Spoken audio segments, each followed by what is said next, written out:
সুপ্রিয় শ্রোতা মণ্ডলী, দেশ কিংবা বিদেশ, ঘরে কিংবা বাইরে, টিভি কিংবা মোবাইল সেটের সামনে যে যেখান থেকে যে অবস্থায় আজকের ভিডিওটা দেখছেন সবাইকে জানাই সাদর সম্ভাষণ। সুপ্রিয় শ্রোতা মণ্ডলী, আমরা এবার চলে আসছি বাংলাদেশ সামরিক জাদুঘর। সামরিক জাদুঘর দেখতে পাচ্ছেন। তো আমরা আপনাদেরকে পুরো জাদুঘরে কি কি আছে, বাংলাদেশের মুক্তিযুদ্ধে কি কি ইউজ করা হয়েছে এবং দ্বিতীয় বিশ্বযুদ্ধে কি কি ইউজ করা হয়েছে, পুরোটা আপনাদেরকে ঘুরিয়ে দেখাবো ইনশাল্লাহ।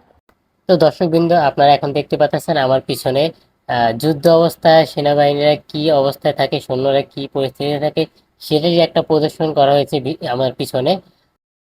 তো আপনারা দেখতে পাচ্ছেন এখন কোয়াড গান, এটা হচ্ছে মার্কিন বাহিনীর বিপক্ষে ভিয়েতনাম যুদ্ধে ব্যবহার করা হয়েছিল সফলভাবে। ভিয়েতনামরা মার্কিন বাহিনীর বিরুদ্ধে এটা ব্যবহার করেছে। তো দর্শকবৃন্দ, আপনারা এখন দেখতে পাচ্ছেন একটি আর্মর, যেটা আমাদের রাজা বাদশাহদের যুগে ব্যবহার করা হতো।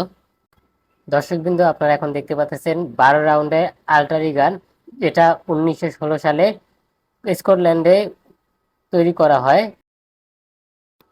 দর্শকবৃন্দ, আপনারা এখন একটা স্ক্রিন দেখতে পাচ্ছেন। এই স্ক্রিনে যুদ্ধের ইতিহাস, তারপর হচ্ছে আমাদের মোগল সম্রাটের ইতিহাস সম্পর্কে অনেক ধারণা দেওয়া হয় এই স্ক্রিনের মাধ্যমে।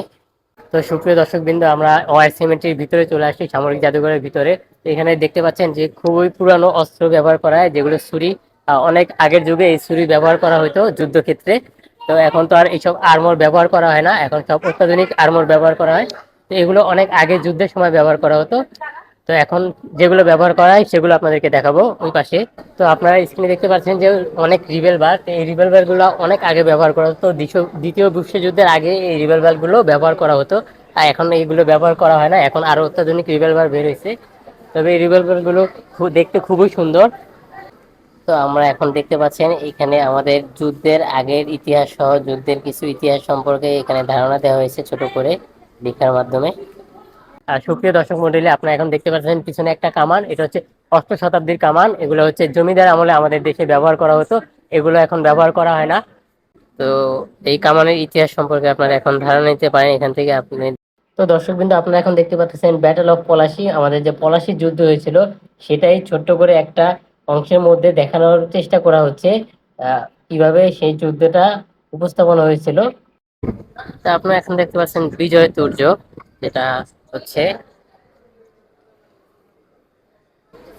তা আপনারা দেখতে পাচ্ছেন এখন সারঙ্গ, যেটা হচ্ছে, সারংটা দেখতে একদম অসাধারণ সুন্দর লাগতেছে। আসলে এখন তো এগুলো দেখাই যায় না।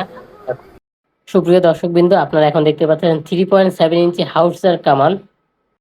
দর্শকবৃন্দ, আপনারা এখন দেখতে পাচ্ছেন যুদ্ধ অবস্থায় তারা কি ধরনের কৌশল অবলম্বন করেন সেটারই একটা পর্যবেক্ষণ। প্রিয় দর্শকবৃন্দ, আমরা ঘুরিয়ে অনেক কিছু দেখিয়েছি, আর অনেক কিছু দেখানো বাকি আছে। ইনশাল্লাহ আমরা আগামী পর্বে আপনাদেরকে আরো পুরোটা দেখাবো ইনশাল্লাহ।